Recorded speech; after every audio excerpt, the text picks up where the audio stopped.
Hello and welcome back to another episode of the MindSets podcast. Charles, how are you doing this week? I'm a year older. You are? And we're whole year in a 1 week? Yeah, whole year older. But no like unexplainable aches and pains yet. But episode 85. Episode 85, it's big. It's also a very big week, especially if you're here in the UK, because this weekend coming is London Marathon, a race which I know you are itching to do, yet again this year, unable to do. I'm just going to add that to my grind my gears later on. Okay, cool. We'll come back to that. That's a good idea. However, on the topic of marathon, particularly appropriate for today, you've finally done your first one. Oh yeah, I thought you were going to introduce the topic, but no. Well, I've done my first marathon distance, an actual official race as well. An official race. We'll come back to that then in the news section. But yeah, okay. So for you guys listening today, obviously we've mentioned it's the London Marathon this weekend. One of the things that I think a lot of people start thinking about at this point, if they are running a marathon, or maybe they're not, and they're thinking how the people they know will be thinking going into that marathon is, what the hell do I do on race day, and how do I get there without getting injured? Because all of a sudden, confidence goes out the window, your body turns into glass, you're worried about stubbing your toe. Yeah. And then on race day, how on earth are you supposed to conquer the 42 kilometers that you've got to run, plus a little bit, might add. So today, we thought we would give you advice, not from us necessarily, but from some of the best to ever do it. So I'm going to be taking the stance of Eliud Kipchoge, and you're going to be taking the stance of Paula Radcliffe, the OG GOAT from the UK. the GOAT. So two very, very different methods for both tapering and getting ready for their race, but also how they actually went for their race, which I think should be really, really interesting for you guys to listen to. Gives you then the option of which elite runner you want to run like on the day. But we will also then maybe throw in some advice from when we have covered such distances on our own. So hopefully you guys are going to have a lot to learn and enjoy from that. We do, of course, have all the fun sections coming. So do you want me to set the timer for this? Because we're going to be doing our 2-minute news, which is intended to keep us within 2 minutes. But again, as usual, Who knows what's going to happen? it's quite a busy week for sport. So We'll do the classic back and forth. we'll do the classic back and forth. Okay, are you ready to go? I reckon so. Okay, we're going to start off in 3, 2, 1. Big one for golf. Rory McIlroy, back-to-back Masters win. Incredible. You called it as well. I did call it, yeah, just put that out there. So he joins now, he's only one of 4 players to ever go back-to-back, which is unreal. And then moving away from golf, you'll be glad to hear, Mark Dowdall wins the BPN Go On More Ultra. He ran 73 laps, which is 306 miles over 3 days. It's just a mad distance. I mean, that deserves its whole section. Also, itself. you've put in brackets for our notes, 306 miles in kilometers. 492. 492. So for those of you running the London Marathon, you got it easy this weekend. I know this is going to take way longer than 2 minutes, so I'm just going to commit to it now. Okay. I saw someone create a video of it, and they'd taken all of the splits from how long each lap took him, and then they took all of the total time that he wasn't running. It accumulated to 8 hours of rest across 3 days, which when you think of it, it's like 8 hours. That seems okay. You sleep for 8 hours at night. Yeah. He had 8 hours accumulated, whatever. It's just unbelievable. Yeah, crazy. go. First weekend, very applicable to last podcast as well. We had the Women's Six Nations taking place. So the score rundown was that England won their first game at Twickenham, 33-12 against Ireland. Wales actually took a loss against Scotland, 19-24. And then France kind of kicked Italy's butt. Yeah. It was 40-7. So that was that. Then the next piece of news is actually you. Yeah. So you ran your first marathon. Yeah. We'll get into that after the news. I have stopped sleeping like an idiot. I've basically, we'll come back to that, but think I've fixed a long-term injury, which is pretty crazy. I don't know how that has made the news thing. Because it's honestly going to be groundbreaking when I tell everyone. Back into some more important news. Yeah, England women, they're currently in the World Cup qualifier stages. They beat Spain 1-0. I think when you guys are hearing this, that will be last week. For us, that was last night. Yeah. Going back to rugby union just quickly, it's currently the Champions Cup, the Investec Champions Cup. The quarterfinals were over last weekend. Sadly for me, Saints got beaten by Bath. Leinster smashed Sale. Bordeaux beat Toulouse. And then I think Toulon beat the Warriors. So there's the first weekend of May coming up is going to be semi-finals for the Champions Cup if you're interested in that. And then finally, Cycling World, Wout van Aert beat Pogacar at the Paris-Roubaix, which is like the most well-renowned. Yeah, it is also one of the stages in the Tour de France. Yeah, they sometimes do similar parts of the course, but yeah, that was a really fun one. So the reason, just for context, and like we can call the news done, we did it in not 2.5 minutes. Yeah, it wasn't that bad. We'll say that was good for us, actually. So on that, I was watching it.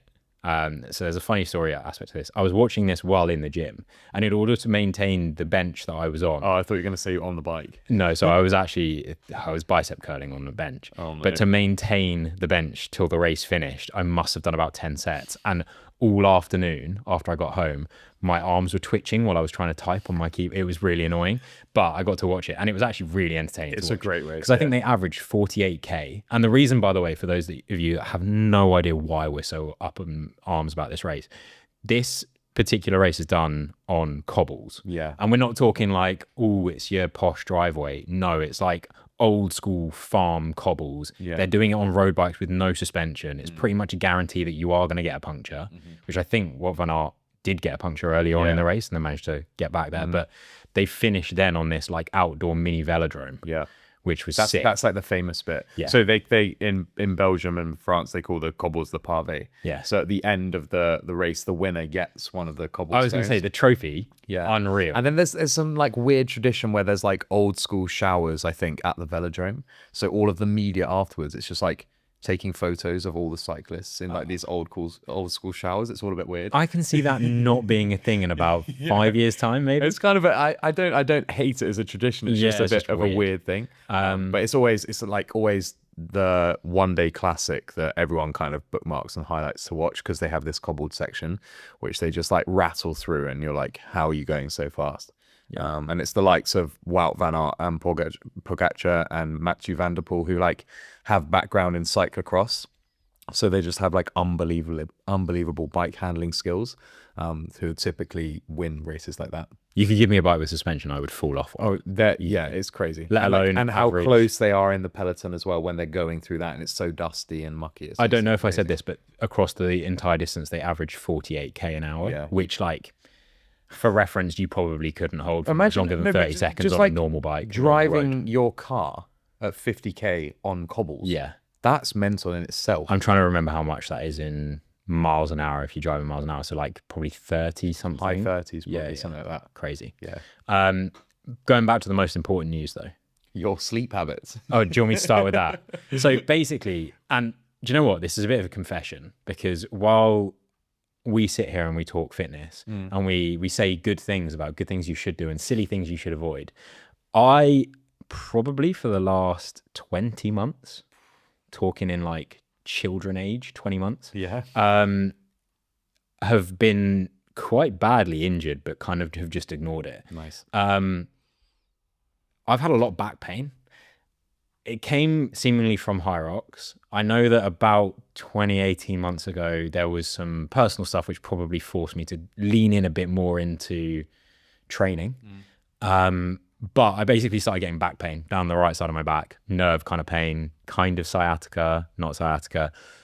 It was more sensible than I would usually be. Went and saw a physio. They were like, rest, take some time. So I kind of did. And then it really didn't get any better. And to the point where it was affecting me in my like daily life, just like walking around, sitting down. So I went and saw another physio who basically was like, look, you've changed your career a lot. You're on your feet, all of this. Like, it's probably that. I reckon it is your SI joint and you're just quite weak there. And I was thinking, I don't know why I'd be weak. Like I used to do a lot of lateral training. Maybe I've done a bit less. Maybe it is the change of job, everything like that. So I started doing the exercises and I genuinely promise you I was doing the exercises. No real improvement. If anything, just gradually getting worse and worse to the point where, and this is where like saying it now, it's really dumb to have not continued down the route of getting help. Yeah. When I got up in the morning, probably for the first 3 to 4 hours until my body's kind of warmed up, if I had to bend down to pick anything up, not even off the floor, but just like below hip height, I would have to put a hand on my knee to support my upper body weight so I could bend over and pick up. Like I was like a 70-year-old man. Old man syndrome.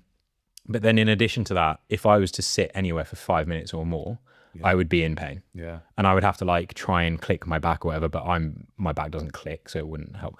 Anyway, long story short, if you're in that sort of pain, go and seek proper help. The other thing to look at, because this is the most annoying thing, is that it turns out that it was my sleeping position.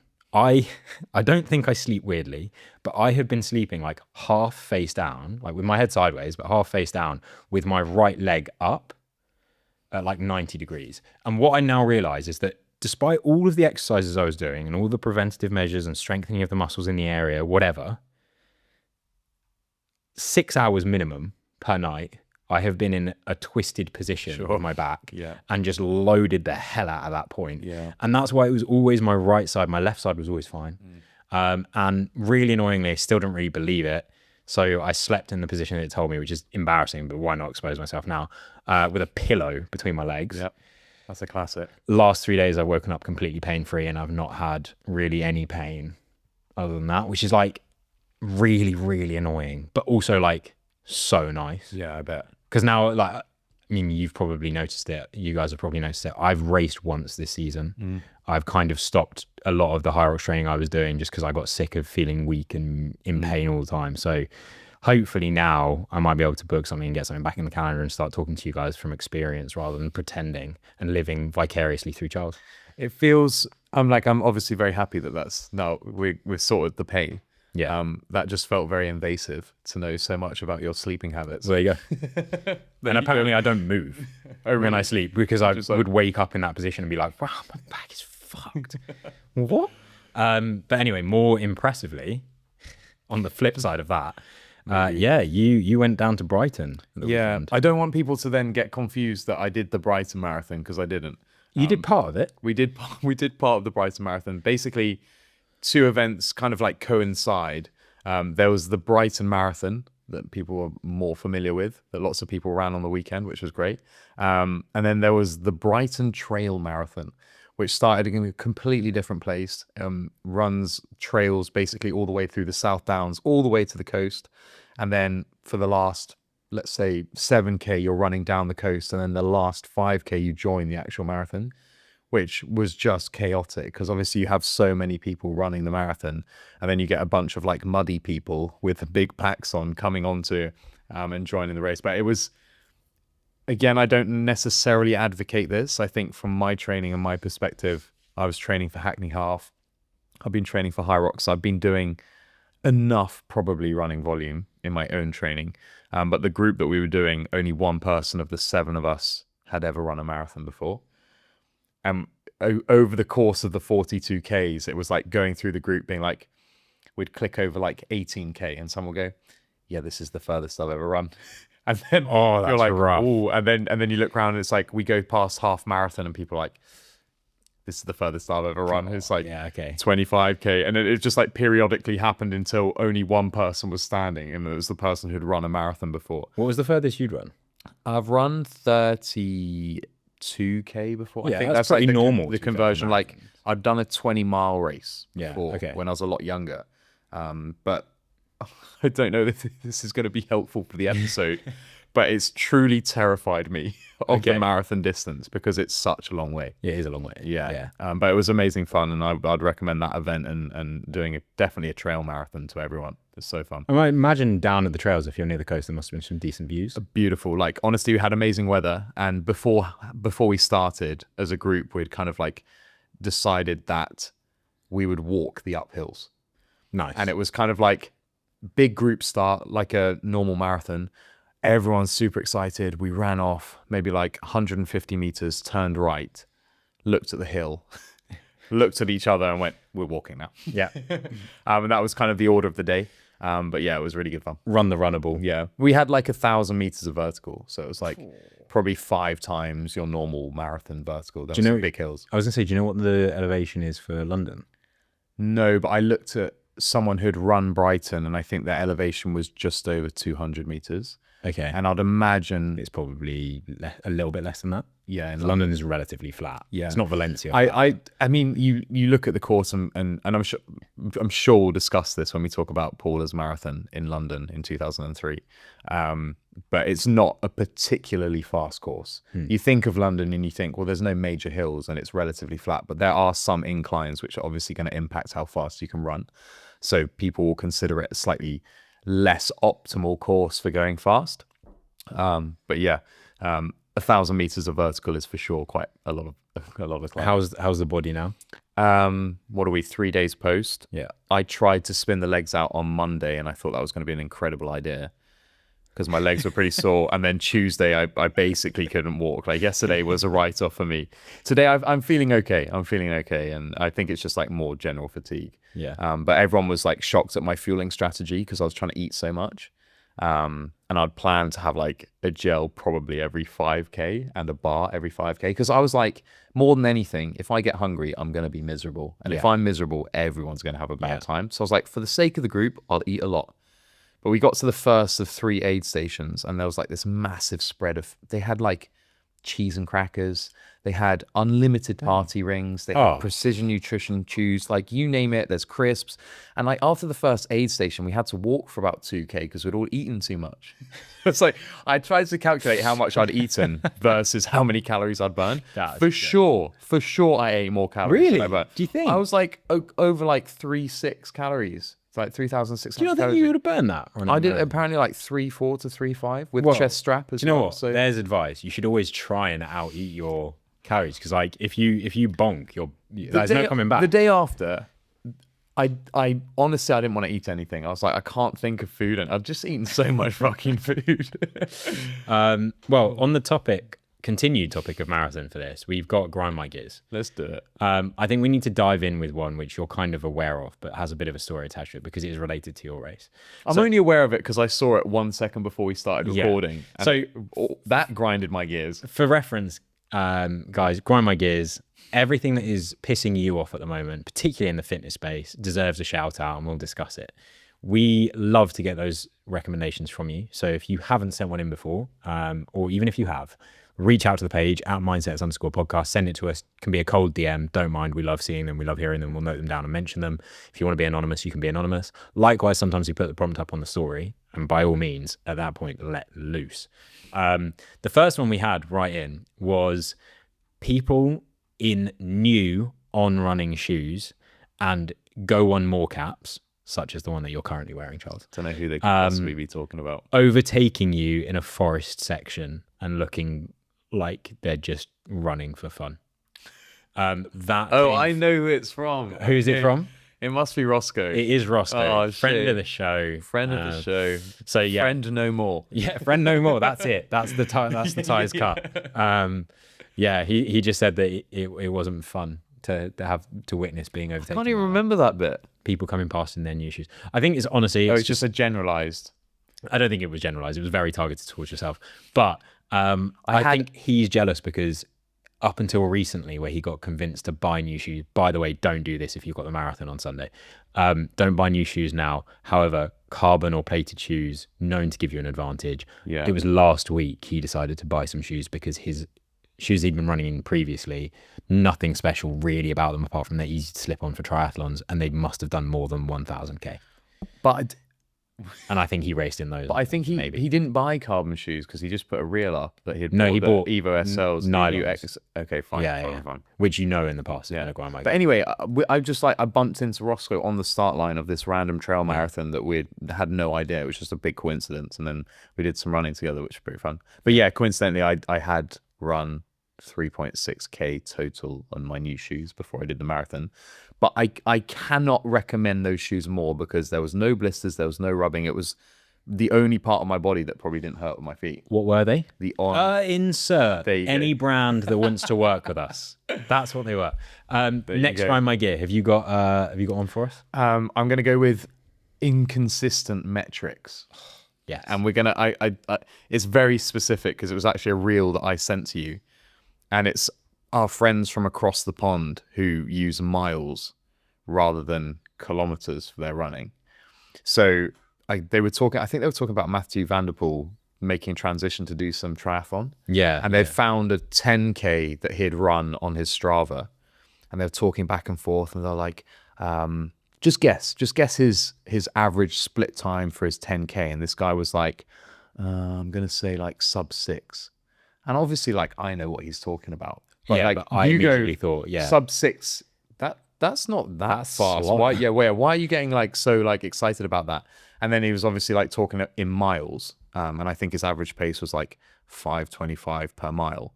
But then they keep talking about, but he's doing a 10K. And then if you look at his heart rate for the last 2 miles of the 10K, his heart rate elevated. And I was like, why can't you just have some consistency here? If you're talking about kilometers, talking kilometers. Yeah. Don't talk miles and kilometers. It's annoying. You grind my gears if you have your splits in miles on Strava. Generally, that's a general complaint, because I don't want to. I didn't ask for homework. But doesn't it? If you run a 5K and then the miles is whatever the miles is for that. But when you see it on Strava, aren't you seeing it in your preference? No, because I never see miles. That's because everyone you've filtered out the bad bunch. But no, there's quite a lot of people that I see share and it says miles. Really? Yeah. Oh. It's really annoying, especially when people put it on their Instagram as well. Again, I'm not going to like your story even if you did something really impressive. If you did 26.2 miles, don't care. You didn't do 42.2K in my books. No, I don't mind it though. I don't mind that. Like lots of people, I kind of like the old school. I'm going for a 10-mile run rather than like, I don't know, like what's that, 13 kilometers. But as long as you then go 13. That's the easiest. It's 16. It's It's literally 10 times 1.6. God, I don't even want to finish what I was saying now. You do whatever you want. You do whatever you want. Grind my gear. So people thinking it's cool to say that they're not really training for the London Marathon or marathons in general. So when people are like, oh yeah, no, I'm doing it, but like I'm barely training. It's like, do you know what? It's actually pretty cool to try. Yeah. It's actually pretty cool to be like, do you know what? I'm trying really hard. I respect you more if you say that you've been training really hard and I can see it, especially on Strava or whatever. Yeah. And then you mess it up on the day.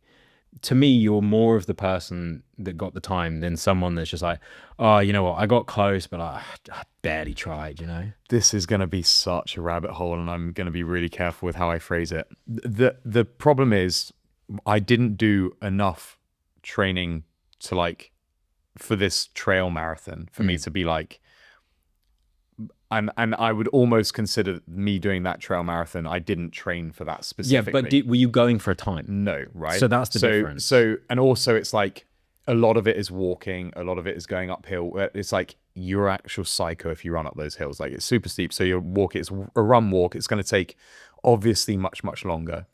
So the one thing that really annoys me, because I didn't train for this, so I'm just going to go and do it. I can do it. Especially with the London Marathon, because this ties into one of my other grind my gears. I was going to move it into this. Where I've been trying to get a place through the ballot since like, honestly, probably 2014. And now they've introduced this new thing where you can like create a super ballot where you like pay money on top of your ballot to like double your chances of getting it. And for the last couple of years, I haven't got it. So it's like, yes, you can do it through charity, but I categorically, I want to try and get it through the ballot. As someone who's lived and grown up in London for now 30 years, it feels like I want to do my home marathon and I really want to do it. So it really frustrates me when someone gets a ballot spot and then just does it because they've got it and they don't really train, they don't really try. The other thing that's annoying is like an influencer can then just like waltz in and be given a ticket and you're like, that's frustrating as well. I mind that less if it's an actual running influencer who's going and going to run it hard. It frustrates me when an influencer gets given it and they're just using it as an opportunity to get content. Yeah. So that's another part of my grind my gear, which again, like just be careful with how I word it. I think a lot of people are terrified of the marathon distance. Yeah. But also really scared to put themselves in a hole. On top of that, they're scared of the failure. like, oh, I've tried, but I didn't get a good time based off what their perception of that is. So as a result, they go, I just ran that marathon for fun.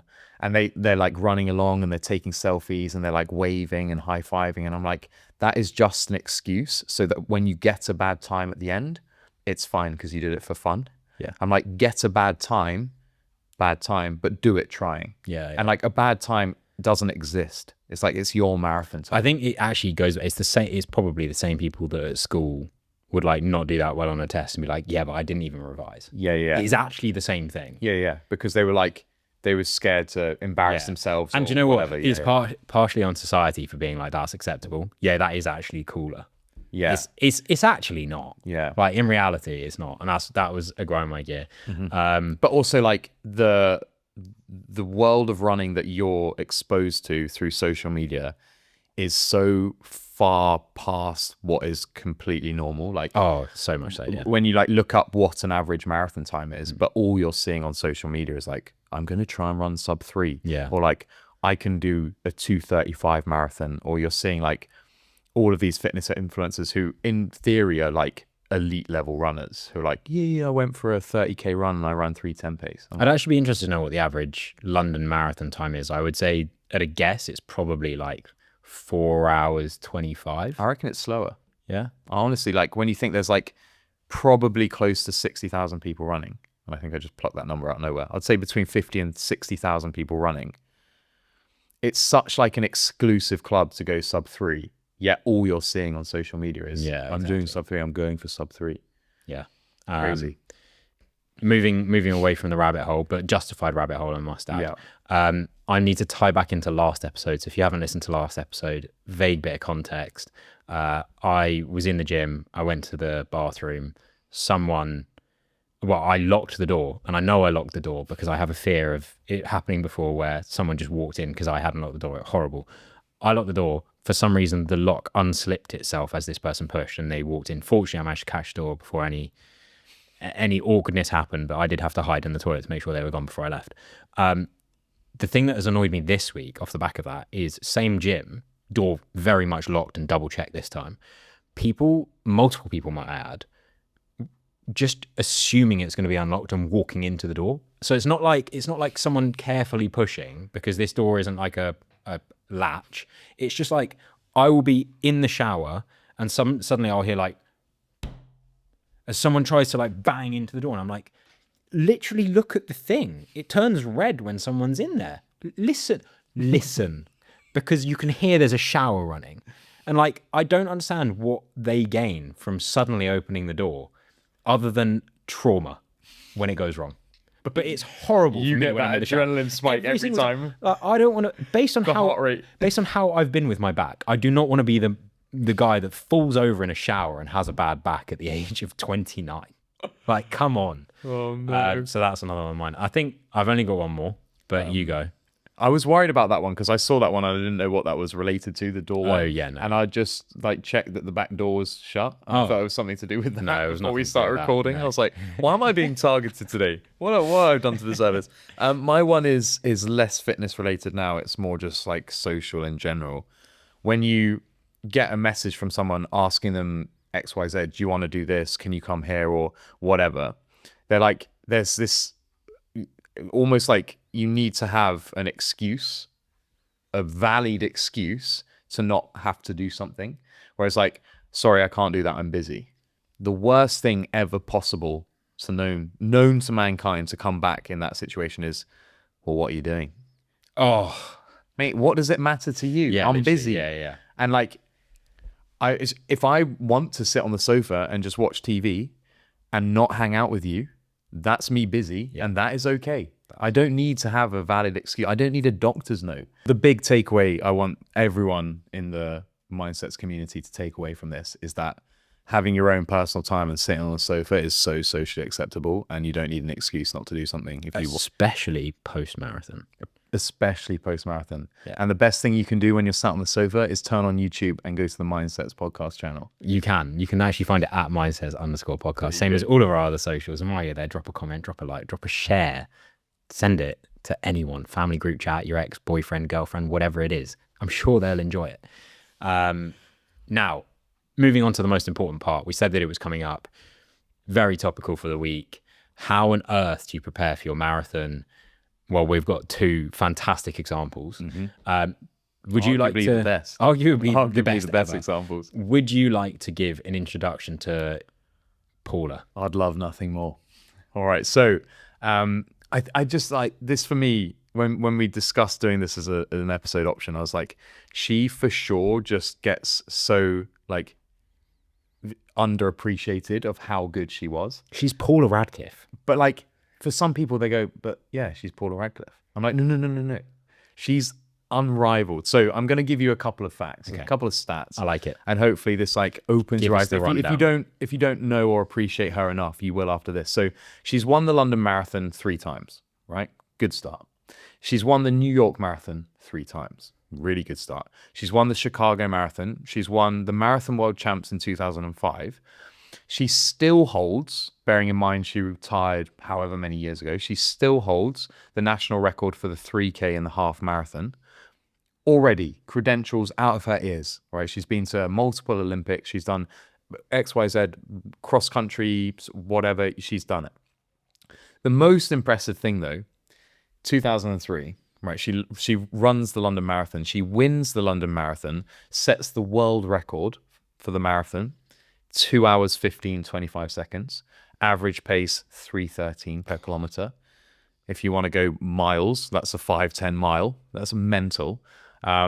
So that's incredible in itself. She set a world record. That world record stood for 16 years. There's more to it than that. Give me the more to it. 16 years. Give me the more to it. She didn't wear carbons. That's insane. I knew you wanted that. And she didn't have GPS to track her timing. Like, that's mind-blowing. I think, like, carbons then probably at elite level weren't introduced until, I'm going to say 2010, but maybe don't quote me on that. So there's still, like, a big chunk of people trying to break that without carbons. But then, like, since then, how many people ran and raced in carbons, in faster environments? It's just like that in itself, every time I hear that stat, is just like unbelievable. It is unreal. And what I would love to know, and like this is... And it's still the British record. Is like no other British girls run faster. I do think carbons should be used. Yes. But I would love to know the difference between the new world record and the time that the same person would have run if they had her shoes. Yeah. So I wanted to find a photo of the actual trainers that she wore. It's quite hard because she was running in a Nike prototype. Okay. And also it's a podcast, so you're listening. Yeah. Unless you're on YouTube. Unless you're on YouTube. So you just have to imagine the shoe, but it's like a really low profile, like completely different to what you'd consider a race shoe now, which has a big stack, big carbon plate in it. It's just like the most minimal Nike trainer that you could even imagine. But yeah, Paula Radcliffe, unrivaled, undisputed GOAT. I'm going to bring in my player in the other corner. So we've got Kipchoge, who's very well known in the marathon space at the moment. I'm going to give you a quicker rundown of his credentials. 2-time Olympic champion. He won in Rio 2016 and Tokyo 2020. He's an 11-time world marathon major winner. There's only 4 majors a year. It's mental. He was unofficially the first man to run a marathon in under 2 hours. He did that with the Nike Breaking 2 project. He ran it in 1:59:40, which is just mental. And he has won 15 of his 18 career professional marathons, which actually on the face of it, when you compare the number of competitions to other athletes, 18 doesn't sound like that much. But if you're winning 15 of 18 of them, yeah, absurd. For also think how many marathons you're running a year. Yeah, exactly. And it might be once every couple of years. And for clarification, and absolutely not to shit on Paula's time, but when he ran the 1:59:40, he was running a 2:42 split per kilometer, which is nearly 30 seconds faster for an elite world record breaking time versus that. I genuinely don't think I could probably hold that speed for more than 80 meters. Honestly, yeah. Full out sprint. Yeah. It's truly wild. Yeah. Like unbelievable. And like former world record holder as well. Yeah. Which has only recently been broken, actually. Yeah. But, so that's the one sad thing about Paula. She never got an Olympic medal. Yeah. I need to fact Anyway, check. we're gonna find out why she potentially didn't Okay. get an Olympic medal Let's based on how she does it. Let's do it. Cool. So before we really get into this, I think we should backtrack to almost like a year ago when we discovered with everybody really what tapering is for a race, because I think a lot of people don't really know, as I said at the beginning of the podcast, what they're supposed to do in these days leading up to the marathon. Like, do you just sit there and do nothing? I know this is something you're relatively passionate about. If you want to cover broadly what you think a good taper looks like, or what I mean, it's always person specific, and it's obviously going to be specific to your sport. So we cover a broad range of things, and in my coaching, it's typically specific to high rocks and CrossFit. But for running, similar principles, right? You're looking to reduce as much as possible, especially in the marathon distance, reduce as much as possible your aerobic fatigue. But that doesn't necessarily you just sit around doing nothing. For some people, doing less is probably better. So that when you get to the start line, as we'll see with Paula, you feel fresh and you feel ready to go. But I would still imagine you're doing some sort of training, probably some more intense efforts, because we look to, I hate the term, but you hear people talking about like sharpening the sword. It's around really just dialing in the intensity and doing some probably race pace efforts within the week just to keep the body ticking over and making sure that you're not like getting angsty and sitting still and just over processing it, and hopefully build a little bit of confidence as well. That's a big part and maybe a misunderstood part of a taper as well. You don't want to do a session that's just going to completely wreck your confidence ahead of race day. So reduce aerobic fatigue by probably not doing anything crazy long.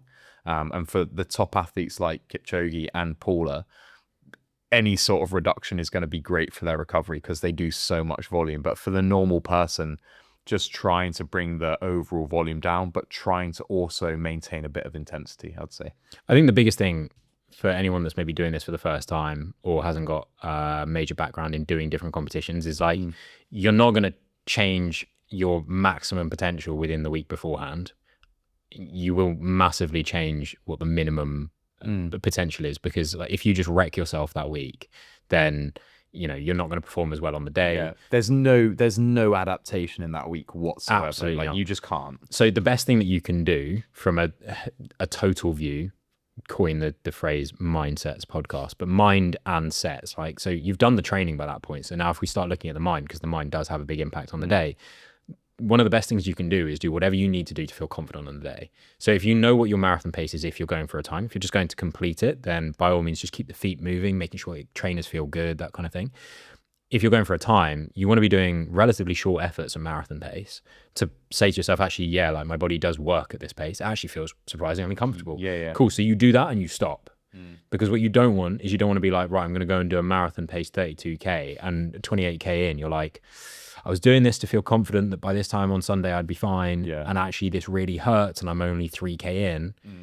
If you'd only been doing 800-meter efforts with a good amount of rest in between, then you'd have been getting the intensity that you require. You'd have been getting the confidence boost, but not necessarily getting the same. Yeah. If you've been doing the training, hopefully you trust that and trust the process that you're going to be able to do what it needs to be taken on race day. So just making sure your processes in and around that week. So things like making sure your sleep is as good as it can be. You're getting quality, good, consistent sleep, nutrition as well. Whatever your supplementation looks around race day, whether you're smashing nitrates with beetroot juice or whatever, you're just smashing bicarb, whatever, I don't know. But just making sure everything is dialed in and you've done as much as you can to get to the start line and be like, I left no stone unturned. Like, now it's just down to my performance and whether or not I've got it between the ears. So another thing that I would say is, and this is generally good advice you'll see on social media as well, which doesn't necessarily mean it's good advice, but don't do anything new. And I'm saying that not from my experience. I'm now moving into what Eliud Kipchoge would do. So just for reference, when it comes to his training, he does probably around 160 to 200K weeks. Bear in mind, he's a professional. This is his job. So he has time to be doing 200 kilometers per week. Now, in that, he'll be doing a lot of easy work. He says 80-20. So 80% of that is easy runs. And he is experienced enough to not necessarily need to do that off a heart rate zone or anything. So if you were to ask him, he would say that I go off feel, which is good for him because it doesn't actually vary that much in pace, but he's just making sure that he's not getting injured. Now, when it comes closer to the race, he gradually tapers. So that could start anywhere from 6 to 4 weeks out. He'll start reducing his volume and he will bring that down. Probably maximum he'll bring that down is 40%. Reason for him that he doesn't want to, rest too much is he does exactly what we were talking about. He wants to keep the intensity there, but he wants to keep the confidence. He doesn't want to do anything that his body is then going to get to race day and be shocked by the fact that it's got to suddenly do the volume at that speed. Now, that being said, again, being a professional, an elite marathon runner, sometimes his sessions that he does, he won't be doing the same session, but one of his sessions on a normal week might be 35K, of which 20K are at or above marathon pace, with rolling different paces between. But that's the sort of session that he might do and reduce in length from 35K. And that's what's affecting the total volume. He's not cutting that session out completely.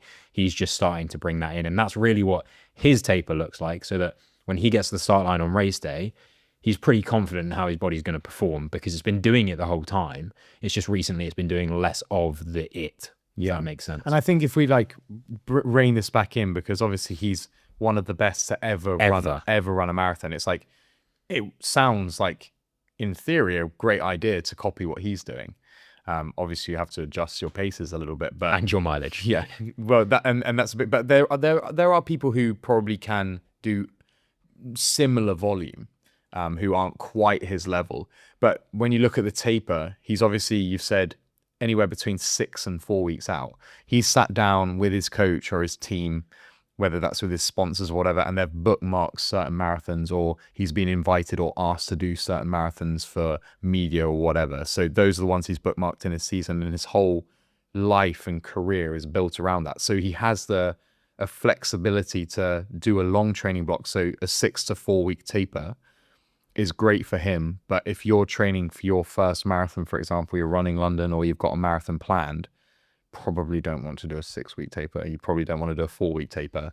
For me, maximum, your volume reduction starts for the everyday person 2 weeks out. 1 week for a marathon, probably okay. But you do, and I know it's going to feel disconcerting because you're like, I want to use every day that I have to try and push the needle to get a faster time. But actually at that point in your block, the hard work is done, the adaptation's done. The best thing, like you say now, is to recover, rest, so you're as fresh as possible. And people lose sight of the fact that how fatiguing the miles are going to be. Like post race, I think I mentioned this before.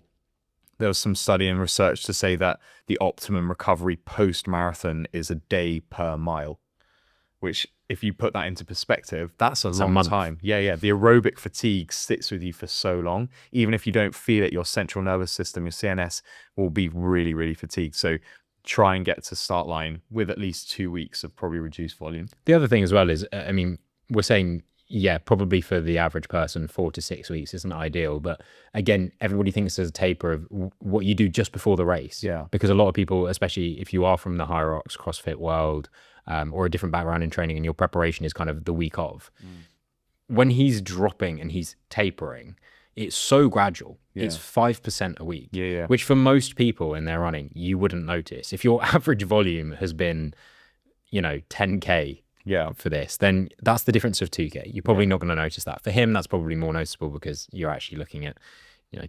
200K weeks, and you're dropping that by 5%, which is 10K. But like even that isn't a lot. Yeah. And then you're doing that week on week on week. You're not really going to notice it too much, apart from maybe you actually do feel a bit fresher in those sessions. And that's really the aim of his.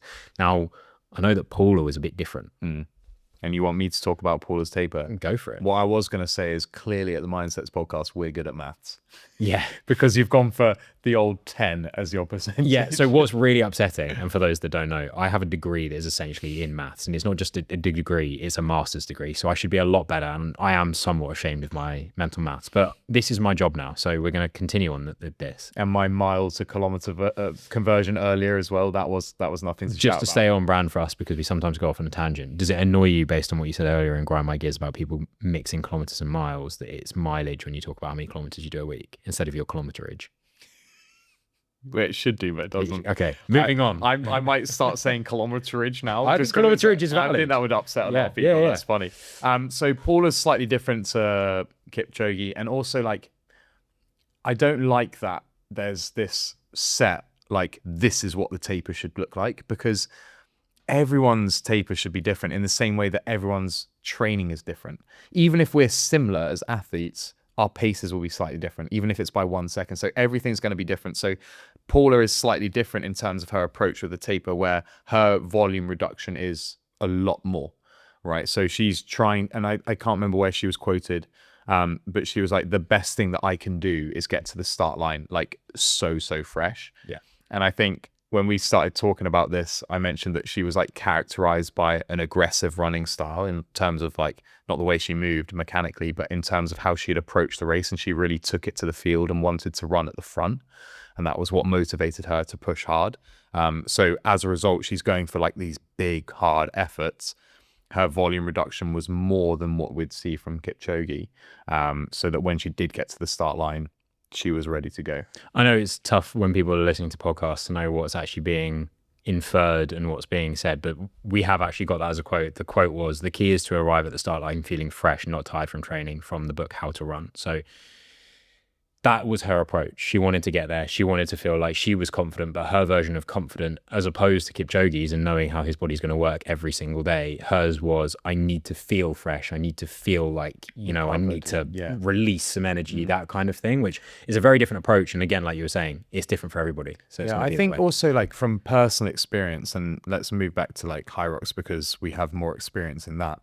When I'm getting towards race day and a taper week, I'm just like itching to go, because like I'm so used to doing a lot of training in my week that when I get to taper and there's this big volume reduction, there's some days where I'm just sitting around where it's like, I would usually be training now, and you're kind of like twiddling your thumbs. And for me, that's a big confidence booster, because like I get into the warm-up pen and I'm like, let the dogs out, let's go. Like I want to run. And I'm sure that's a similar sensation and a similar feeling for Paula. It's like, God, I just want to go because I've got all of this energy and I feel so good and I know it's going to. And that's where I would say I differ. I only ever feel as good as my most recent training. Oh, really? So for me in the warm-up area, sure. I need to know that my body is going to perform this way because it did then, not because it should, because of. Like, it should to me means nothing. It will because it did is like the hard evidence that I rely on. And I think, can't you then reframe that to like earlier in your training block? That just feels too far away from you, because if you've already done that session in the training block, I know like I can run that pace because I did it in my training block, whether that was yesterday or 3 weeks ago. The training fluctuation, I haven't lost that fitness. I've been consistent. So as long as my training's been the way it should have been, I know I'm carrying that fitness and I should be able to, even at that point. That's even the thing. though I've rested for like the last 4 days. Let's say for people listening, and we'll do it in kilometers, but let's say I was going to go for a sub-3 marathon. So I'm trying to hold whatever that is, 4:16s, I think it is. Something like that. So let's say I'm trying to hold 4:16s. If I am 3 days out and across those 3 days, I don't run at least 1 kilometer at 4:16, then in my head, my body doesn't know what it feels like to run that pace. It knows that I should be able to. My training hasn't changed. Like we said, performance doesn't differ in that last week. There's no extra adaptation. But I want to be able to get to that start line and think my body knows what it feels like at 4:16. That is what it feels like. It feels fine. Not, well, I ran 4:30 yesterday for 3K and that felt so good. So 4:16 shouldn't feel any worse than that. That's not how I work. And same as in earlier in the block. Let's say I did do a 20K tempo a month out at 4:16 and I felt good on that. Yeah. In that month, I've done so much and I haven't touched that. And then I'm coming into it and I'm like, God, that was a month ago. I did just under half the distance at the pace. Yeah. Then that starts it's all playing the about game. reframing. And the problem is on a race for me, which is an endurance race, especially a marathon, if let's say I'm going for 3 hours, I'm going to be having that debate with myself for 3 hours. And that is brain energy that I'm wasting. And so for me, that's why I think that's say developed as well. I'm more like Kipchoge, which is the only time in my life I'm ever going to say that. Yeah. But I mean, this is a rabbit hole, but I feel like it's interesting.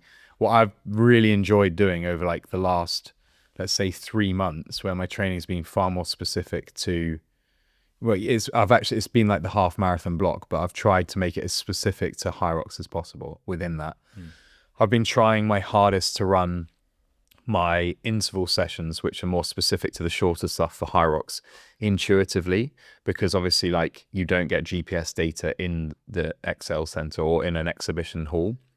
So trying to feel the pace when I'm running intuitively. And every time I've done those sessions, I've developed more and more understanding and more confidence with it. And that was a big part of why I felt confident when I got to the start line as well, is because I knew that pace in and out, and like I could just go and run and be like, this is 4:10, this is 4, this is way faster. It's almost like finding gears. Yeah. You know what that gear is, you know it's going to be in and around, and obviously the more running or the more of any exercise you do at a certain pace, you're going to know what that feels like. Yeah. And again, reiterating, everything is going to feel different for everybody. Like we're not the same people, so everybody's tape is going to be different. And Paula's was more about peaking. And for some people listening to that, and maybe some people will be hearing what I'm saying and hearing what Kipchoge does and thinking that actually makes a lot of sense, because like then you know pretty much how it's going to go on race day. That is true, but if you take a broadened approach and you look at athletes that are preparing for the Olympic Games, a lot of those athletes train in 4-year blocks. We've discussed that with Keely Hodgkinson, because you want to peak at the right time. You want all of your training to give you the best possible performance when it matters. That is normal. And in effect, both athletes are doing that. It's just the fine detail of how they do that for them is half mental and half I was going to say, a lot of it is just how they Exactly. process it mentally to get them to the best place But possible. then this rolls in off the back of their taper with the two different ways they approach that is how they actually race. And this is probably a big one for anyone that is ever going to run a marathon. You can do whatever you think the best taper is for you, but when you're on the start line, there's very, very few things that is going through your head other than, oh shit, like it's here. Yeah. Like it is here. There aren't many people that are on the start line genuinely looking forward to the next 42.2 kilometers. Yeah.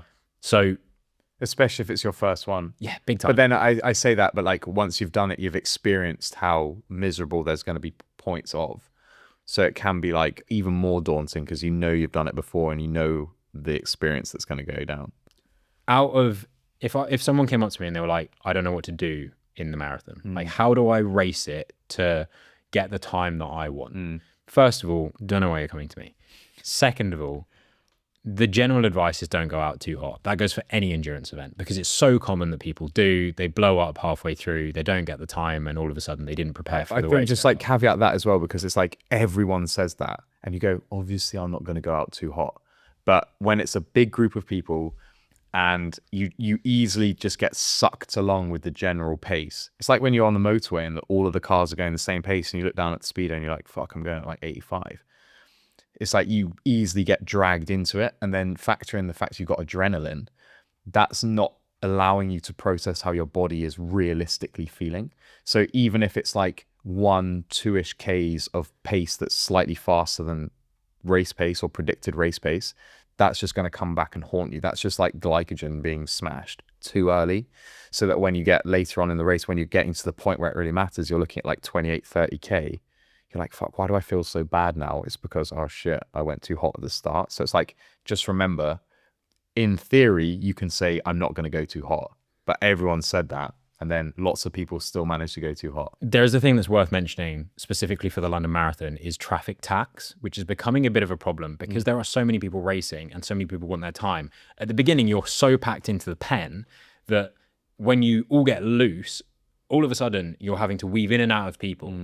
So the general advice, which I know people that are doing London Marathon or other marathons have been given, is whatever your target time is, go for the 15-minute faster pacing group, because that way you're not having to weave in and out of so many people. Great on paper. So next year, am I going to have to go half an hour ahead? Because everybody's heard that advice. For all the people that want to run a 4-hour marathon, put 3:45 this year.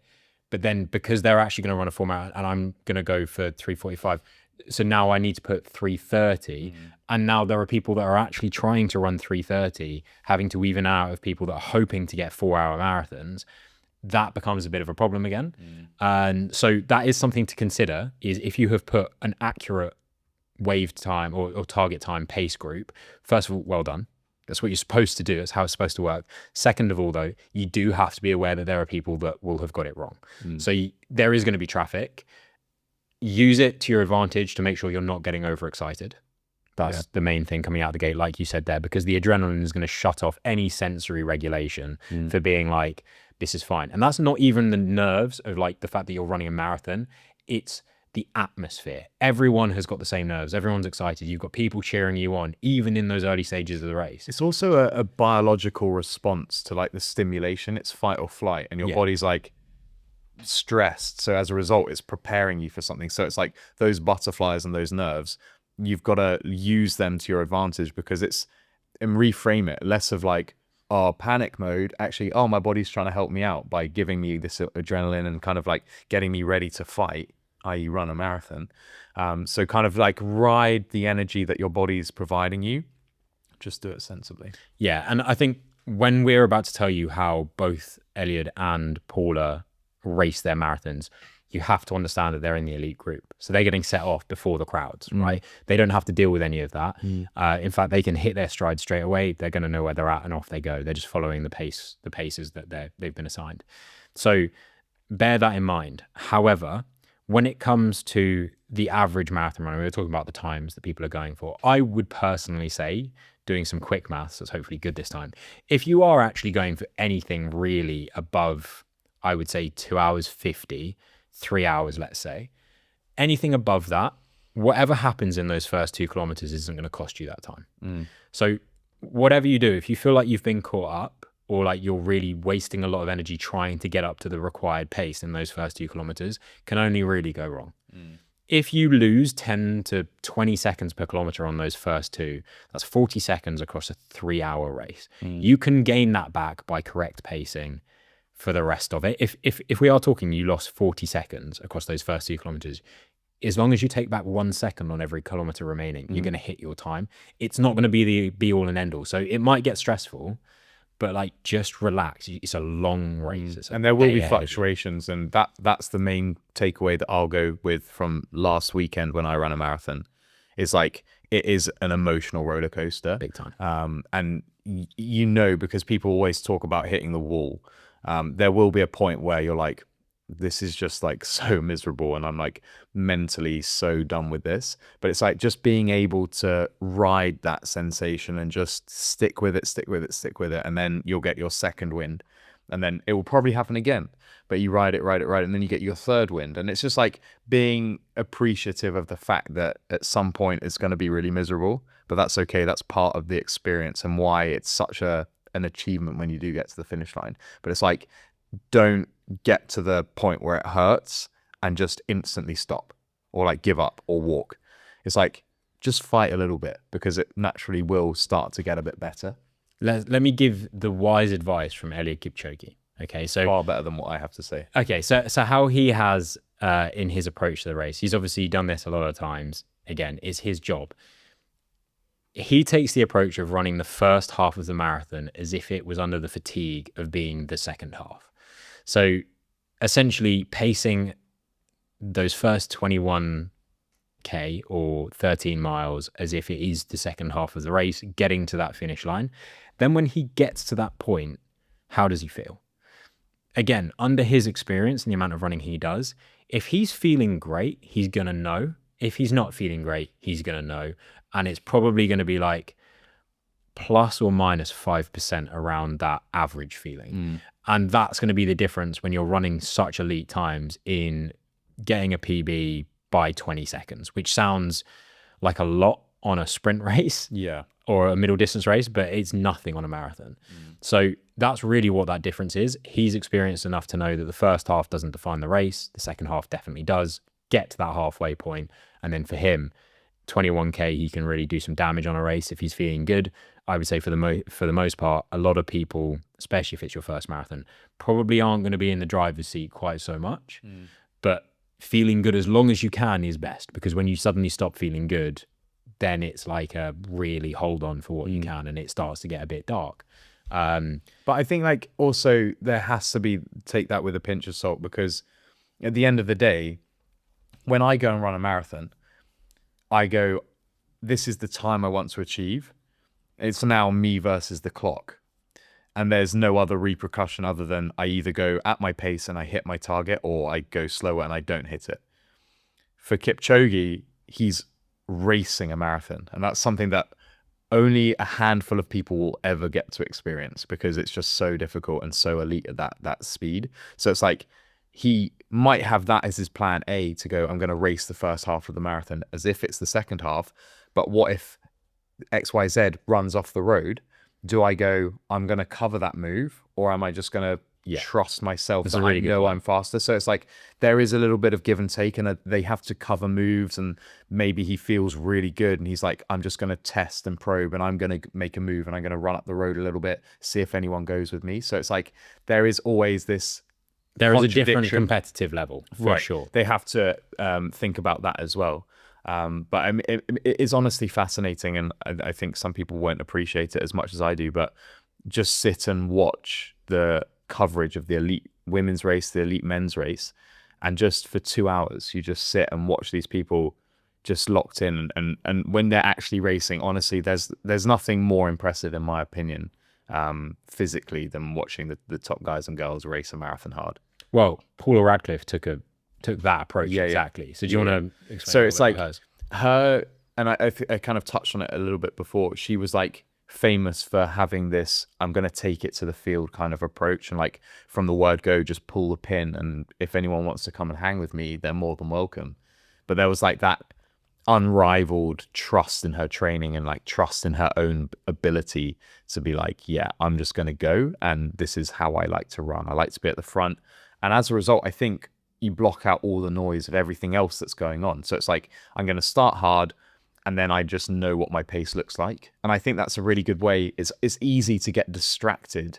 For example, Kipchoge, he might be sat in a pack of other runners, and it's so easy to get distracted by covering moves or the fluctuation in the group's pacing when you're going up and down hills. When Paula's out in the front, she can just focus on, this is my pace, and I'm going to hit it, and just focus on getting into that rhythm. And that's the key, I think. If you can find your groove and find your flow, no one's going to beat her. I think that's the thing that's really interesting in the boom or bust versus the consistency thing. And that's where this is all kind of leading, is we've spoken about how both of the athletes prepare for their races and the outcomes of both. Arguably, well, I mean, they've both held the world record for the marathon at one point. Technically speaking, Kipchoge is the first person to have broken the 2 hours, but is under a whole bunch of constraints that no one else has got to say that's fair. However, in both of their styles, the outcomes have both been the absolute pinnacle of the sport. Yeah. However, the consistency difference is huge. So Paula would usually absolutely dominate a race, as we saw by her CV when you introduced her, or probably not finish. Yeah. She would pull out. And that might be that she went off too hot and it was like, nah, today is not my day. I don't have it. We'll call it there before I get injured. Kipchoge, his times are seriously consistent across the board, like outrageously consistent. Fortunately for him, especially in some of the competitive races, that means he's first. But potentially we've never seen the absolute pinnacle of his performance because he's never been boom or bust. And he's never, I mean, I'm speaking for him here. This isn't on quote. As far as we know from his training and his taper, he's never taken the approach of, I'm going to be fully rested. I'm going to go into that race and I'm going to go out so hard and see how long I can hold on. He might have always been the logical, I'm going to run my paces and I'm going to cover moves and I'm going to make sure that I cross that line first and I'm going to hope that it's a fast time. It would be really interesting, and we'll never know if like he's absolutely hit his maximum potential, or if the way that he tapers and prepares has given him a fantastic career of winning a lot of races, but not necessarily given him the best time he'll ever run, versus Paula, who's definitely can say she's given him the best time she's ever run, but hasn't necessarily had the same winning consistency. I think it's interesting because I've got two things. Firstly, on Kipchoge, is when he did the breaking 2 in Vienna with Ineos, there's so much science around it, with the clothing that he was wearing, with the shoes that he was wearing, with the wind breaking of the team around him, with how he was fueling. There must have been so much science around how we get this guy to the start line in like the heat. I'm sure there was. So it'd be like, I don't know if that data is available to the public, but to see what they did in his taper to make sure he got to the start line feeling like that. So I mean, if anyone is listening to this and somehow knows you've seen a documentary, you've read something, please do let us know, because that is because we're just speculating right on the information that we've got given. But for all we know, they literally went, Eliud, stay in bed now for the next 3 weeks. You ain't moving. Because that was what they decided was the best way to get him to the start line super fresh. So it's interesting to think. But I find the only reason that I would side on that's well, I mean, that was an extreme example, but that's probably not the case, is because if that really worked, then I'm sure he would have adapted that into his training. Absolutely. And as far as we can find on the internet, this is what he still would do. And the other thing was on Paula, just like I kind of mentioned it briefly at the start, she's never had an Olympic medal, which seemed a shame, because when she ran in Athens, that was the year after she'd set the world record. So that was the 2004 Olympics, I think. And I can't remember it because I was only small. But I imagine she had like the hopes and like glory resting on her shoulders of the British public, because she'd set this world record. She was so amazing during that London marathon attempt. They're like, for sure she's going to win it. But she didn't finish. And then I think she went Beijing Olympics 2008. Her result, she finished, but I think it was just like a little bit, let's say, of a disappointment, probably for her expectations as well. But I think, I can't remember where I read this, I think she'd done 4 consecutive Olympics, which is kind of amazing in itself to have 4 cycles of Olympics, but with nothing really to show for it. So it's just like goes to show that maybe her method was okay, it's going to work 50% of the time, or a handful of times, whatever the percentage is, whereas Kipchoge was like, let's just aim for consistency. Yeah, and I think one of the crazy things if you think about the Olympics, I mean, when I think about the Olympics, the first race that comes to mind is actually the 100-meter sprint. Just because it's the poster event. But in reality, it should be the marathon. Because it's really what it was built around. I'm just like, I want to get my money's worth. I'm going to sit for 2 hours and watch the best endurance athletes in the world just smash each other. To be honest, that's the thing though, is like, again, viewing, call it Gen Z. I don't think we're Gen Z. I think we're Gen X, but I'm still impacted by my retention from social media. Like 2 hours when I know that the first 1.5 probably isn't going to make a massive difference on the race. It's tough for me to watch. The thing for me is like, they're so on the edge that there's just so much chance that they're going to crack. And it's just like that. I'm fascinated by like the mental side of like what they're actually thinking. And I'd love to be able to, and I always say this, I'd love to just see their heart rate data sat on the side of the screen, because in reality, I'm like terrified for them, because I'm like, I've never experienced what this speed feels like and for that duration, but I for sure know it's freaking going to hurt. And I'm just like terrified for them. And I'm like, I want to see the outcome and how they overcome the physical and kind of mental battle that they're going to have to kind of face for the next 2 hours of their lives. I think before we wrap up this part of the topic and move on to doing fun things with a game for everyone that's listening to get involved in, one thing that I would say is a lot of people get sugar-coated advice or words about how the marathon's going to be. I think to be very, very clear cut, if you've not done one before, it will suck at a certain point. It will. People call it the wall, whatever. Some people say, oh, the wall doesn't really exist. It's not going to necessarily feel like you run into a wall at any point. It's just at some point, it's going to hit you how far you've got left and how bad it's hurting or how uncomfortable you are. And ordinarily, you'd probably be like, I can go home, whatever. You can't. The difference between it being a training run and you feeling like that is that you are going to be running in a place where you're getting cheered on by people that have no idea who you are. The roads have been closed for you. The city has been closed for you. Feed off that energy as much as possible. It might seem really, really weird in London on an ordinary Monday to Friday to go and ask someone for a high five. People are going to be offering high fives. People are going to be offering sweets. Take them, get the high fives, get the little boost of emotion, because that is the only thing that you have readily available to you at any point on the course that's going to help you get out of that hole. And everyone that's ever finished a marathon typically gets out of that hole.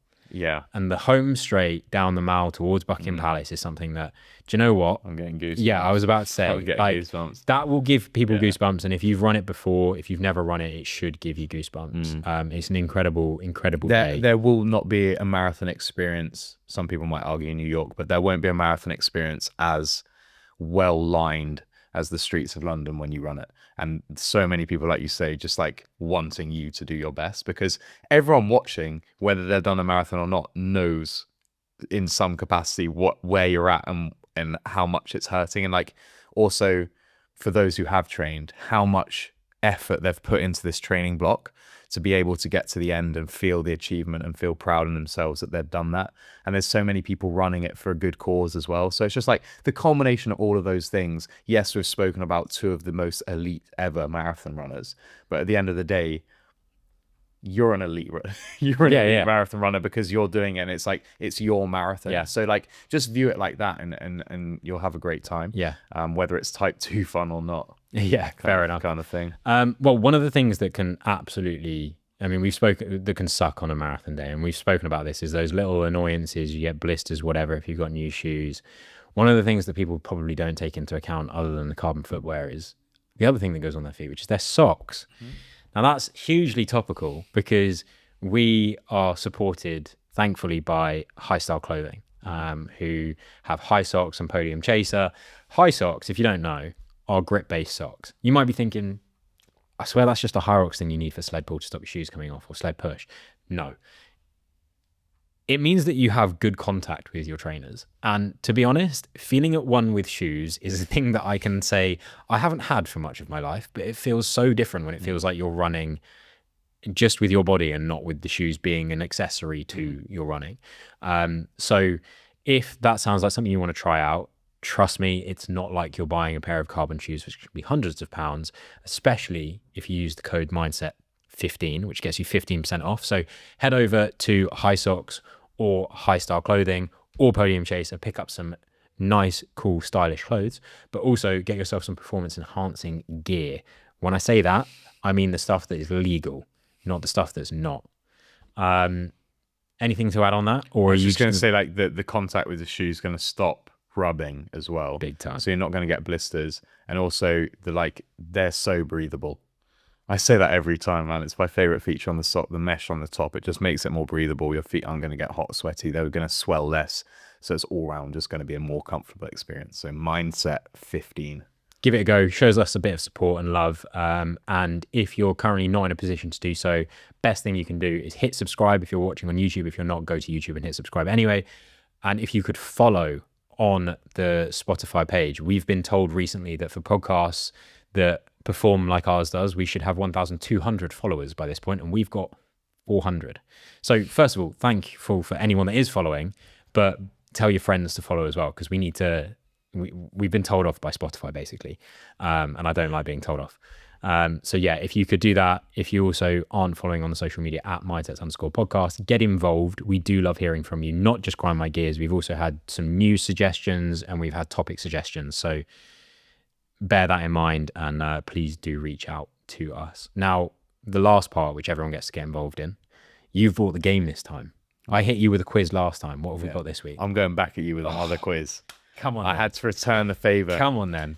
Originally, off the back of the Masters, I put together like a really golf heavy quiz. I know some people don't love golf as much as we do. So I've tried to sprinkle in some other questions in and around that. I'm going to manipulate my laptop screen so you cannot see wish it. I could read that. I'm actually struggling to read it as well. But so you're old. I have that excuse. So the first question pays tribute to the GOAT, not Paula Radcliffe, the other GOAT, Tiger Woods. Okay. So Tiger Woods. In the news for all the right reasons, isn't it? He has. So how many weeks did Tiger Woods spend as #1 golfer? Weeks. So I went on a mad one about how Paula Radcliffe held her world record for 16 years. Yeah. So I'm about to go on a mad one for Tiger Woods as well.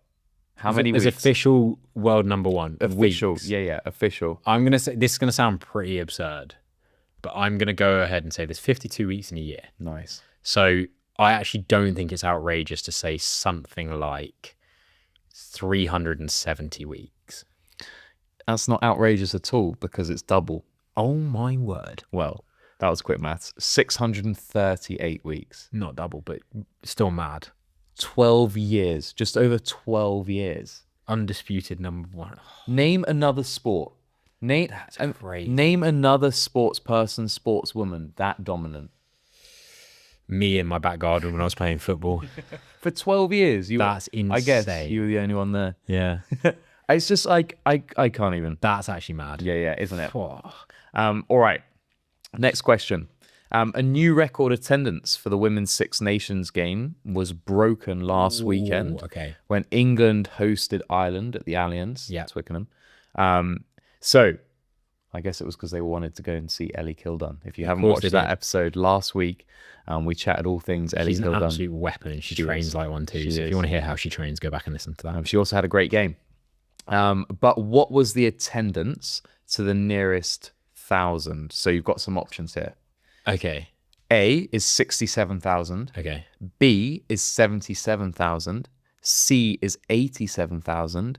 And D is 97,000. See, it's between B or C. I think it's actually B because that number was in my head before you gave any options. Really? So I was going to say 77,000. Nice. I think it was, I'll give you B. It was exactly 77,120. Damn. Yeah. Which is amazing. Yeah. And I don't think it beat the record of when the Red Roses were in the World Cup final, but it's definitely a Six Nations record. Which is really, really good for the sport. I will say that, I don't know if you heard the comparison between the Wales-Scotland attendance. No. It was a lot lower. Was it? Yeah. I think it might have been in the hundreds. But I always say that with like England in general, the British public, or especially the English public. Oh, we love to get behind our teams. So good. Yeah. So like England football, England rugby, it doesn't matter. But it's just like a nice environment, a good day out. That's sort of a shame we couldn't go. But yeah, so that was okay. So I've got one. The Red Roses. Yeah. How much prize money did Rory McIlroy win for this year's Masters? It was the highest ever payout for the winner. It was also the highest ever prize purse. So when you scroll down, even like 50th I don't even know what they'd win in golf, to be honest. I imagine it's got to be quite a lot because I heard a thing about the fact that he was getting private jets up to Augusta to play and going home. I can't believe you haven't mentioned that. Oh, I know. My God. Crazy. I'm going to go ahead and say that he's won, because most professional athletes obviously get their earnings from sponsors. Which he still does. Yeah. The majority of his yearly earning. I'm going to go ahead and say that he's going to be mad, but it's not going to be like, whoa. Yeah. I like what you're saying. $3.2 million. It's a really good guess. I think Scotty Scheffler last year won something similar. Wait, not last year. I mean, the year before. Yeah, sorry. Idiot. The year before. But Rory broke that record with 4.5 million. I think it's between 4.2, 4.5 million. That's crazy. Yeah. But when you think about like his yearly earnings, I think it's such a small percentage of what they're making is on the course. And like Tiger Woods is still one of the highest paid golfers. The guy doesn't even play in. Yeah. Like that's what. Two interesting side things about the Masters, by the way, that I learned this week because it was on. One, did you see the controversy about people not being allowed their phones in? Because patrons, which is what they're called, you're not allowed phones. Yeah. A lot of people were saying that's ridiculous, whatever, get with the times. It was so refreshing to see everybody just watching. Yeah. For once, instead of like having to watch through their phone. And the other thing that I thought was really interesting, did you know that the menu, the like snap stops hasn't changed? Oh, really? And also is still at the same price it always was. Never. So you can get a sandwich. It's like a salmon or something. There's some sort of seafood sandwich that you can get for $1.20 because that's what it was when they first. I just can't believe it. I know. Yeah. When you know how exclusive Augusta National is as a golf club. Yeah. That's wild. That's good facts. All right. So let's go back to, no, we're not going back to golf yet. We're going to swimming. Oh, okay. Adam Peaty has just won the 100-meter breaststroke final at the GB Swimming Champs. But what was his time? You've got choices again. Thank God. A, that would have been so horrible. I don't know where you'd have gone. A, 57.97. I would not have gone there. B is 58.97. And C is 59.97. So all a second difference, 57, 58, 59.97. I don't want to do him a disservice by saying that he's at all slower than anything else. I'm going to have to go 57.97 A. He's the middle. He's 58.97. Still very good. Yeah, it was very Well fast. done, man. Yeah, very fast. Well Okay, after 2 rounds of this year's Masters, Rory was ahead of the field by a record amount of shots. How many shots did he lead by going into the weekend through 36 holes? Come on. No choices. After how many rounds? That's after 2. After 2 rounds. 36 holes. Was he 7 ahead? You locking it in? I'm locking it in. 6 ahead. Oh, I knew it was around that. That was a good guess. Yeah. We're gonna... I've been guessing well good, today. Good guessing. Yeah, good at guessing. Let's stay with golf. You've got to get this. Okay. You've got to get this. So in 2025 on the PGA Tour, Scotty Scheffler had an adjusted scoring average of 68.13. Yes, he did. For the 5th best single season average in tour history. Yes. Can you name 3 other players in the top 5 of that same list? I can. Can you? Yes. Number 3 is Tiger Woods. I can name all of the others in the top 5, and they're all Tiger Woods. Yeah. Because wasn't he didn't he have the top 8? So there's the top 8. Scotty sits at 5th. And then Tiger's the rest of them. That is mad. Wild. Yeah. Sorry about talking about scoring average. The Tiger Woods glazing continues. Yeah. God. Again, we will reiterate for PR purposes, undisputed one of the best athletes of all time, not necessarily the best role model. Fair. Yeah. But if we can get him on the podcast. Oh, we'll take him. We'll take him. Okay, in the Women's Football World Cup qualification, which team did Ireland beat? It was actually last night, probably not now when this goes out. But which team did Ireland beat last night 3-2? Was it A, Poland, B, Scotland, C, Italy, or D, Serbia? So I'm, no offense to anyone from the nation, I'm kind of hopeful just for the comedic value that it's Italy. Because Italy didn't qualify for the... You're locking Italy in? I'm going to lock Italy in. It was Poland. I didn't watch it, but reading about it, apparently it was a good old game, 3-2. I'll check the highlights after this. All right, Justin Bieber. Oh, topical. Has broken the internet with his recent Coachella performance. Which is like the fact that he's broken the internet is by doing what he did, which was essentially just using the internet. Yeah. Wow. Yeah. There's levels. But more importantly, what is Justin Bieber's golf handicap? Is it official? From what I can see on the internet. I'm assuming I'm not getting options. No options. Okay. I think Justin Bieber probably does play golf. I reckon he's not. I can't believe that you didn't know class. Justin Bieber played golf. He is my true idol. I'm going to go ahead and say he's probably pretty good. Like, dude's had money for a while. There's no reason to not be good. I'm going to say he plays... That's such a good way of looking at it. I reckon he plays off 4. Really? Yeah. Oh my God. No way you're giving him that much credit. Yeah. 10.2. Still not bad. Yeah. He's a good ice hockey player. So I'm like, there must be some sort of Canadian. Connective energy. All right. Australian. Here we go. This is super topical because this is awesome. Australian 18-year-old, Gout, has run faster than Usain Bolt when he was running 200 meters when he was 18. Yeah. All right. Now, if Gout had run this time, I think it was at the Australian Nationals, if he'd run this time in Paris Olympics, he would have got the bronze medal. So that's how fast, and he's 18. He's 18. But how fast did he run? You've got options, don't worry. Okay. I think I actually know it. A is 19.67. Okay. B is 19.87. C is 20.67. And D is 20.87. I think we're too old for that. We are definitely too old for that. I'm definitely too old. It was, I believe... Sorry, what was the lowest two? So 19.67. I'm not going to do it again. 19.67 and then 19.87. So here we go. I know the answer is 19.67 because I know that he beat, thank you. I know that he beat Usain Bolt by 0.2 of a second, and the former record for under 20s or under 21s was 19.87. That's good. I like that you had that knowledge. Am I wrong? No. Okay. No, but I think Bolt ran, what did you say? He ran 19.87 as when he had the record. I've got it written down as 1993 Oh. in 2004. Okay. I read somewhere that it was 0.2. Yeah, whatever. We'll make it work. You got it right. Well done. Nice.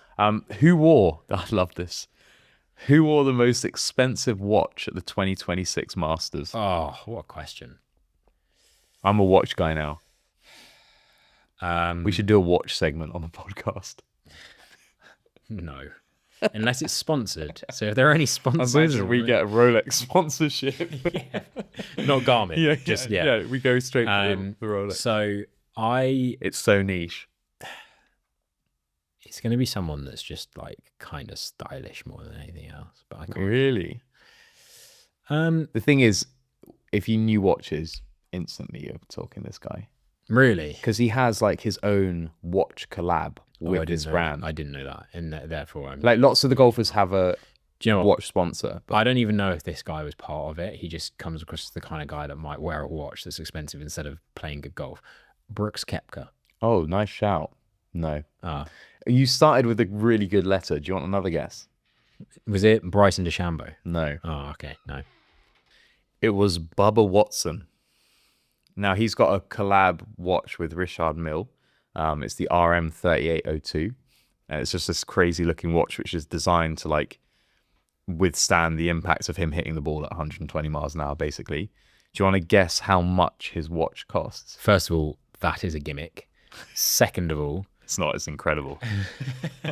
how much that watch cost? I'm going to go ahead and say something absurd then. You should. For a watch, a timekeeping piece, 35 grand. Way higher in it. 2.5 to 3 million estimated. There's only 50 pieces ever made. Rory could only just about buy I know. That's the by wild thing. winning the The thing is, he Masters. probably couldn't even buy it because there's not enough available. That's so wild.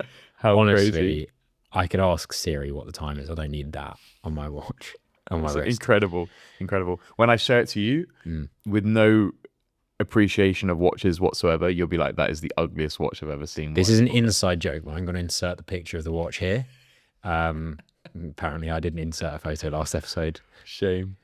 Okay, let's keep moving. In 2019, Loughborough University lost to the Coventry University Jets. Despite Angus Cook having a great game, the Jets went on to win. But what was the final score? Just for clarification, Let's go Jets. we played them 3 times that season. Do you know which game this was? The video was uploaded in March. That's all I can give you. So we lost. I was on... Which only happened... We beat them once very convincingly. What was the page I was on? It was like So Huddle. Huddle. Yeah. It will have either have been 8-0, which was the first time we played them. They scored a touchdown and they scored a 2-point conversion on that touchdown because they couldn't kick. So they just had a quarterback. Marcus won't be listening to this, but guy was like 6'4", weighed 110 kilos of pure muscle. Just that's all they had. It was him. Yeah. So he scored. Similar to Loughborough then. Yeah. I wish. The next time we lost against them was a way better game, but I feel like the scoreline didn't reflect it by the end of the game. I'm going to come back to this. I think it was like 28 to like 16 or something.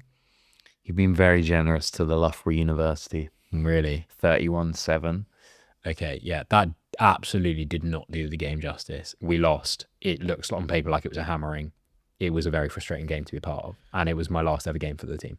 Oh, that's a shame. Yeah. I don't know if there's going to be a Netflix documentary about that, but There's not. I could make my own. maybe we should. I've got the tools. I just need the For sure, the we crew. should go and interview old coaches.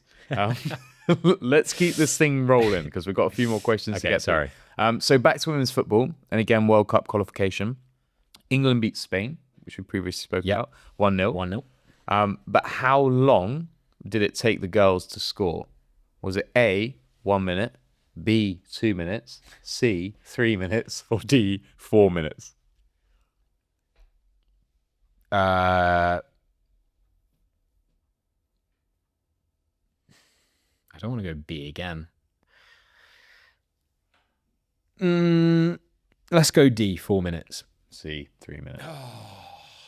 Okay. Holes 11, 12, and 13 at Augusta National are often referred to as what name? Come on, man.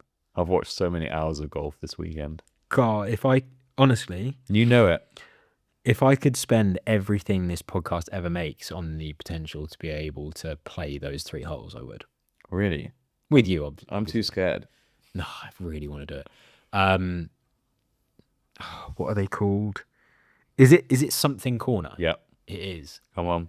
Is it Champions Corner? I hate it. You've got another guess. Oh, fuck. Champions Corner. I thought I didn't know if it was Championship or Champions Corner, or Neither are good. it's not Captain's Corner. That's very golf club though. Captain's Corner. That sounds like a cereal or something. Oh, what is it?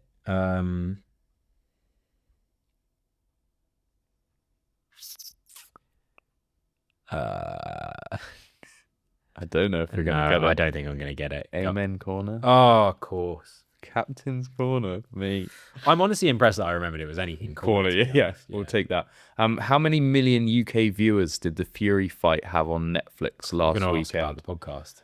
Yeah. It's actually similar. Yeah. Yeah. So, how many million UK viewers did the Fury fight have? We didn't add into the news. Do you know who won? Fury. Oh, welcome back. I said that with confidence. I'm 50% sure it was. Well, there are 51%. Wait, is there no multiple choice on this? No. Crazy. Yeah, crazy. This could go one of 2 ways. 4 million. 5 million. 5. Yeah, Damn. that was a great guess. I think like pay-per-view overall was like really high on that Yeah, fight. I'm not surprised. Really high. Okay, let's keep things rolling. Shane Lowry made an ace, hole in one. He did. At the par 3 6th. Do you know what the official name of the 6th hole is at Augusta National? If I didn't even know I know you're Champions gonna say. Corner. They're all named after, I think, flowers or trees or something like that. Geranium. God, you were going close. Juniper. When you went geranium, I was like, yeah. God, if you'd got that as a guess, that'd be wild. Back to women's football. Kira Walsh I don't know if it's Kira or Kira Walsh, let's go with that, became the 15th English player to play 100 times for the Lionesses when they played at Wembley on Tuesday against Spain. Farah Williams, however, is England's highest capped player. How many caps has she received playing for her country? Is it A, 123, B, 172, C, 194, or D, 156? I'm liking the sound of D, 156. It's B, 172. Do you know how many caps the most English men's football player has ever received? If she's on 172. It's got to be above 200, maybe even approaching 300, if not above that. I'm going to say 302. 125. Really? She's got like 50 odd more caps than the most, and it's a goalkeeper, Peter Shilton. Ah, There you go. There you So we're on to the last question. okay. Let's Let's go Come back on. to golf, finish with a bang. Now, we do our best on the MindSets podcast to stay well clear of talking about politics. Yeah. Do our best. We do our best. We're just not very good at it. Donald Trump seems to be keeping everyone on his toes at the moment. Yes, he does. Arguably more important is his golf handicap. Tell me about it. What is Donald Trump's golf handicap officially? Is it a handicap if you're a paedophile?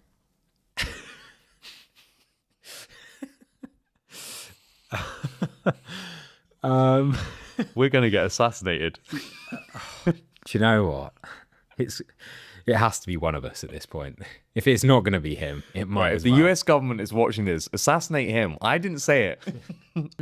If you ask Kim Jong-un what his handicap is. I reckon it's scratch. I reckon Donald Trump isn't far off from having the same mentality. Nice. So I'm going to go ahead and say that Donald Trump's official handicap must be something in the order of 5.4. Come on, his ego's bigger than that. Really? Yeah, he's off for 2.8. Nice, mate. No one in the world believes you. Not a single soul. There is no way.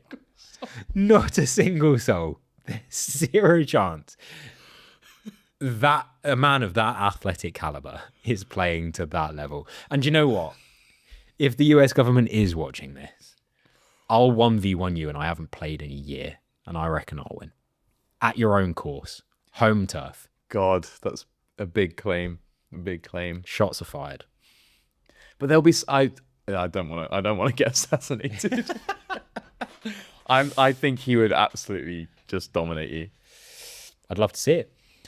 There will be like manipulation of where the ball lands, and like his bodyguards would be like, he'll look over there into the trees, and it'll be in the hole. Yeah, literally, yeah. On his own court. Yeah, You're telling me that he doesn't just have an automatic ball in the hole button. Of course he does. Yeah. Anyway, Wow. that was the last question. That was a good question. I lost count there. There was lots of that was probably the longest quiz we've ever done. Yeah, there is one more thing that we need to do as well. For those of you that are interested in High Rocks, it is the weekend, the week that we are recording, we have the final major of the High Rock season coming up. So it's out in Poland, in Warsaw. I'm fortunate enough, again, that I have got the opportunity to go. So I'll be watching this live, which means that we have got some predictions to make. Now, we're mainly worried about what we think is going to happen in the singles race, because there's a lot of odd doubles entries that aren't necessarily partners for world champs if they've already qualified, that kind of thing going on in the doubles. We might give a couple of honorable mentions as to who we think will probably win anyway. But in the singles, who do you think is going to be taking it on? So we go men's first. If we go, well, let's go women's first, because their race is first. So qualified, just for reference, because most of the top athletes have qualified if they are racing at this point, is Lauren Weeks, Linda Meyer, Joanna Vietrich, Sinead Bent, Lucy Proctor, and Vivian Tafuto. They've qualified with Seka Arning and Lena Putters, which means that there are 7 people racing that have not yet qualified. There will be 3 spots up for grabs. Are you asking me who I think out of the people who haven't qualified are going to qualify, or who you think I think is going to win the race? I want to know who you think is going to win, and I want to know one person who you think is going to qualify. My depth of knowledge of all High Rocks athletes is very limited, probably to the people who have qualified. So I have to back a Brit, so I'd like to see Sinead win it. Okay. I think it's going to be tough when Joanna's also racing. Like, that's always just the case when Joanna's racing. Also, Lauren Weeks will be super strong. I'd love to see Lucy do well as well, Lucy Proctor. But yeah, I'm going to put my money on Sinead winning. And then I want Chloe Cook to get a qualifying spot because she shares the same surname as you. Oh, that's cute. Yeah. We're not related.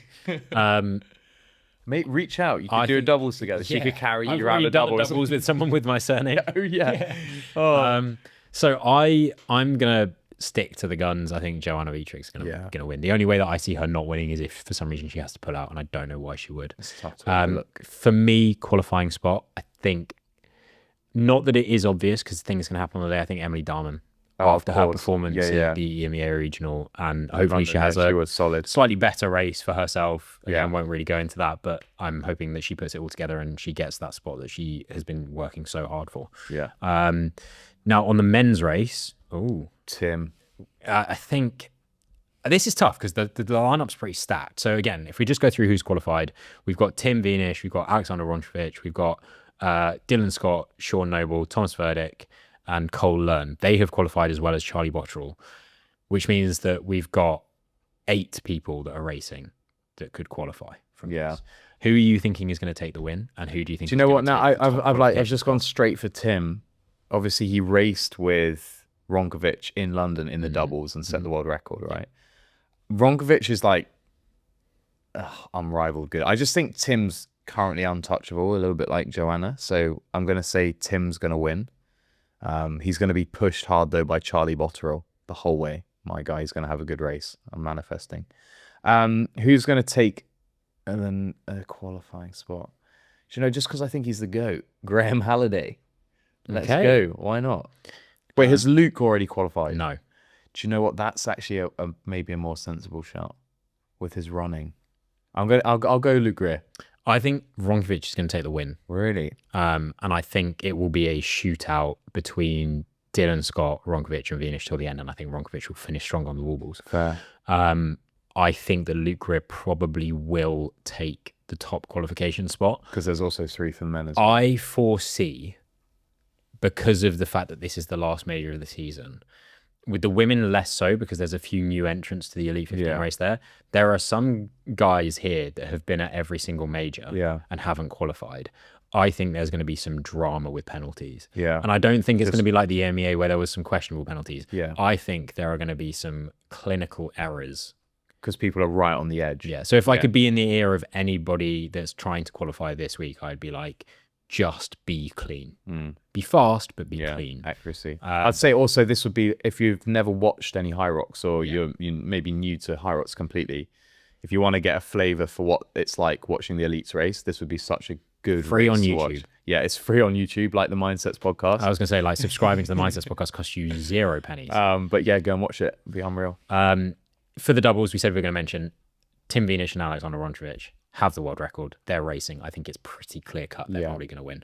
Don't think there's many others that are worth talking about there. One thing that is interesting, Jake Dearden and Charlie Bottrell are racing in that race together. First time they've done an elite race together. Oh, awesome. So they are. I look forward to see how that goes. In the women's, Saskia and Holly.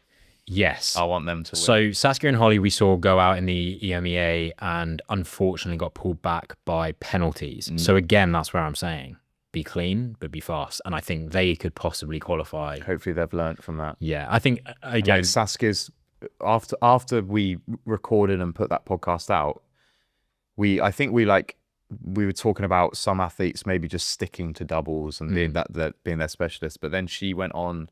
And then 57. Oh my God, she's going to be, I tell you now, she's going to be the best High Rocks athlete in the world, I reckon. Why not? Okay. Well, we'll see, because there's an outside chance she's actually racing a pro outside of the elites, because she hasn't qualified for the elites. There's, 57. It's quick. There's not many girls who've run that. No. I think she might be the only girl other there than you go. Joanna Wietrich.